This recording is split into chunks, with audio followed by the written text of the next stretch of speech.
आपने किसी मूर्तिकार को मूर्ति बनाते हुए अवश्य देखा होगा। वह मिट्टी में लकड़ी डालकर शरीर के ढांचे को तैयार करता है और चेहरे को सांचे में ढाल देता है। तो हमारे इस स्थूल शरीर को, भौतिक शरीर को सांचे में कौन ढालता है?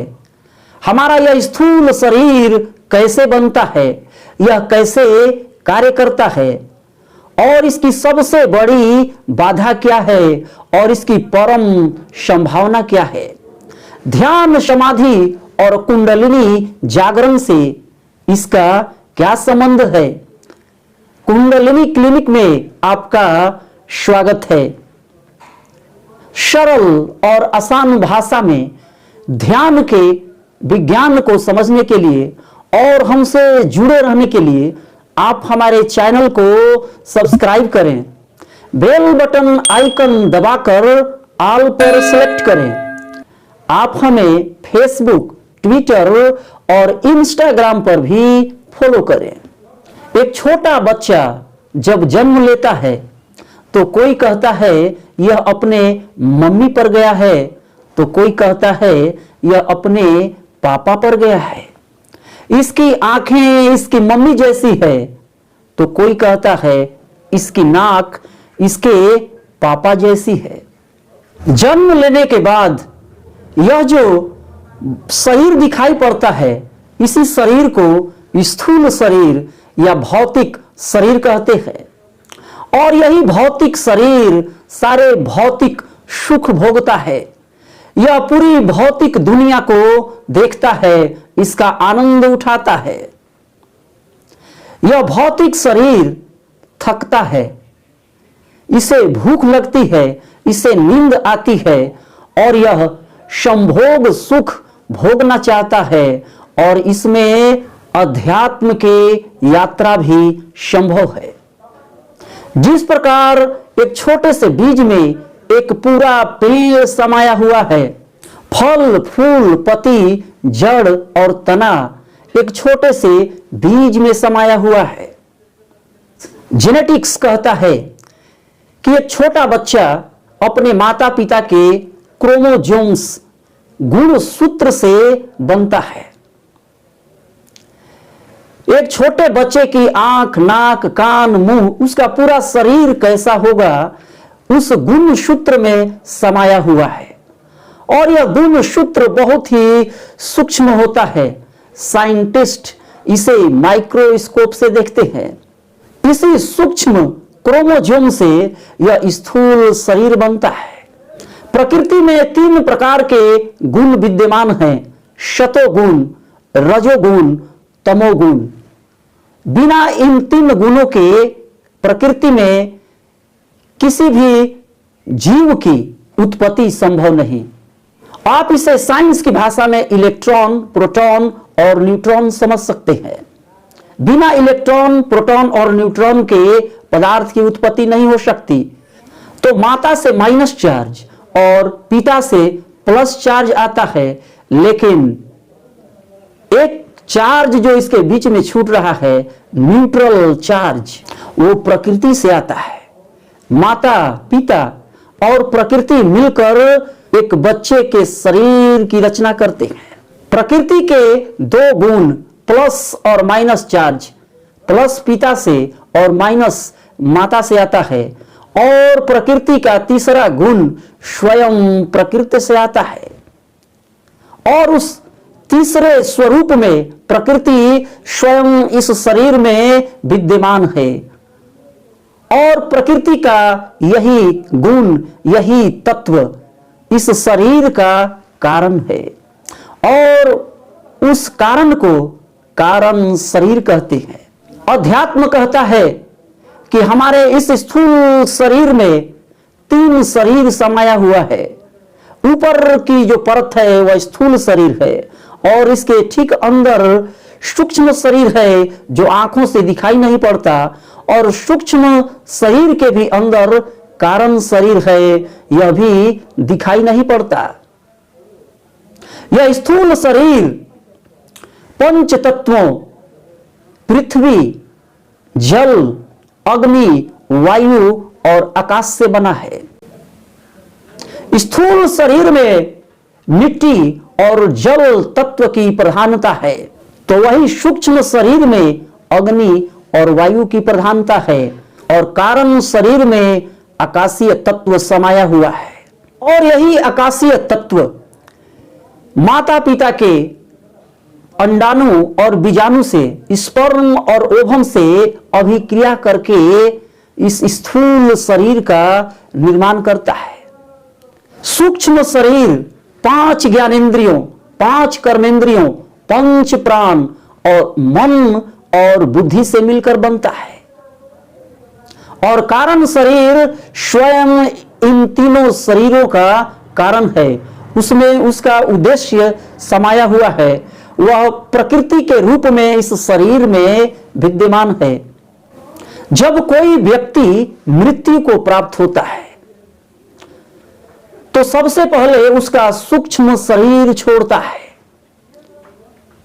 यह सूक्ष्म शरीर जिसमें सभी इंद्रियों का बोध है, सभी पंच प्राण है, तो जब मनुष्य मृत्यु को प्राप्त करता है तो सबसे पहले उसके इंद्रियों का बोध उसके शरीर से विदा होने लगता है। मरने वाले व्यक्ति की आंखें खुली हुई होती हैं, लेकिन वह किसी को भी पहचान नहीं पाता है। कान उसके खुले होते हैं, लेकिन कानों से सुनने की शक्ति गायब हो जाती है। और फिर अंत में एक पीड़ा और बेचैनी में उसके शरीर से उसके पंच प्राण निकलने लगते हैं, उसका प्राण उसके शरीर से निकल जाता है। हम उसके नाक के पास उंगली रख करके देखते हैं और कहते हैं कि अब ये हमारे बीच नहीं रहे, प्राण निकल चुका है। और जैसे ही सूक्ष्म शरीर विदा होता है, यह कारण शरीर भी अपने आप चला जाता है। यह स्थूल शरीर फिर से पंच तत्वों में विलीन हो जाता है, और सूक्ष्म शरीर जो यह ऊर्जा शरीर है, इसकी ऊर्जा ब्रह्मांड में विमुक्त हो जाती है। और कारण शरीर जो परम तत्व परमात्मा का अंश है, वह इस जीवात्मा से निकलकर फिर से वही चला जाता है जहां से यह आता है। तो यह भौतिक शरीर, यह स्थूल शरीर जो सारे भौतिक सुख ऐसो आराम भोगता है, इसमें अध्यात्म की भी परम संभावना है। यह जो स्थूल शरीर है, यह सूक्ष्म भी हो सकता है। जब हम नींद में होते हैं तो यह स्थूल शरीर पड़ा होता है, और सूक्ष्म और कारण शरीर आपको स्वप्न की दुनिया में लेकर चले जाते हैं। कारण और सूक्ष्म शरीर से आपके भौतिक शरीर पर भी प्रभाव पड़ता है। आप स्वप्न में दौड़ते हैं, भागते हैं, चिल्लाते हैं, तो यह भौतिक शरीर सूक्ष्म भी हो सकता है।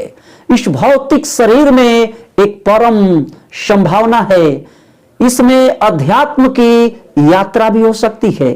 जहां एक तरफ इसमें भौतिकता है, संसारिकता है, वहीं दूसरी तरफ अध्यात्म की भी परम संभावना है।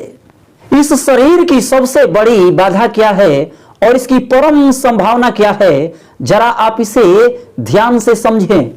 सुबह सुबह आप जैसे ही दौड़ना शुरू करेंगे, 2 मिनटों में ही आपका दिमाग कहेगा मैं थक गया, ये बहुत ज्यादा हो गया, आज के लिए इतना ही काफी है, फिर कल देखेंगे। लेकिन यदि आप इस शरीर के इस मसल मेमोरी पर, इसके चित्त पर जो गहराई में बैठा हुआ है, यदि आप उस पर ध्यान नहीं देते हैं और दौड़ चालू रखते हैं, तो कुछ ही मिनटों में उसी दौड़ से आपको एक ऊर्जा प्राप्त होगी, आपके शरीर की स्टेमिना बढ़ जाएगी। जो नौजवान पुलिस की नौकरी में जाने की तैयारी में हैं, जो डिफेंस में जाना चाहते हैं, जो प्रतिदिन दौड़ लगाते हैं, उन्हें पता है स्टेमिना क्या होती है। वे अलार्म टाइम सेट करके प्रतिदिन दौड़ लगाते हैं। वे लोग जो किसी कंपनी में 8-8 घंटे के शिफ्ट में काम करते हैं, उनके मसल मेमोरी में, उनके शरीर के चित्त में एक मेमोरी बैठ जाती है कि 8 घंटे बाद विश्राम करना है, और उनका शरीर 8 घंटे बाद गहरे विश्राम की इच्छा व्यक्त करता है। पर एक व्यक्ति जो स्वयं अपना काम करता है, वह अपने कार्य के लिए स्वयं जिम्मेदार है। वह जानता है उसका काम उसके बदले कोई और नहीं कर सकता। उसके लिए संडे और मंडे का कोई मतलब नहीं है। विश्राम करने की इच्छा उसके शरीर के बायो मेमोरी से गायब हो जाती है, और जैसे ही थकान उसके शरीर से गायब होती है, जैसे ही शरीर का ये चित्त जो उसके गहरे में बैठा है मिट जाता है, तो 90% आध्यात्मिक यात्रा पूरी हो जाती है। तब कर्म ही पूजा बन जाता है, और कर्म ही पूजा है। यह शरीर कर्म प्रधान है। आप इस शरीर के थकान पर, इसके विश्राम जाहिर करने की गहरी इच्छा पर काबू प्राप्त कर सकते हैं। इस स्थूल शरीर का संबंध मूलाधार चक्र से है। यह हमारे शरीर का फाउंडेशन है, और सभी मनुष्यों की चेतना इसी चक्र में आकर फंसी रहती है। मनुष्य संसारिक भौतिक ऐसो आराम भोग विलास में फंसा रहता है, पर यहीं पर एक परम संभावना भी विद्यमान है। यह स्थूल शरीर ध्यान में शून्य हो सकता है। शरीर शून्यता इसी शरीर में संभव है, और ध्यान में जब यह शरीर शून्य होने लगता है, तो मूलाधार चक्र में सोई हुई कुंडलिनी शक्ति ऊपर की तरफ उठनी शुरू हो जाती है, और मनुष्य के शरीर में छुपी हुई परम संभावना जाग उठती है, और वह महामानव बनने की ओर अग्रसर हो जाता है।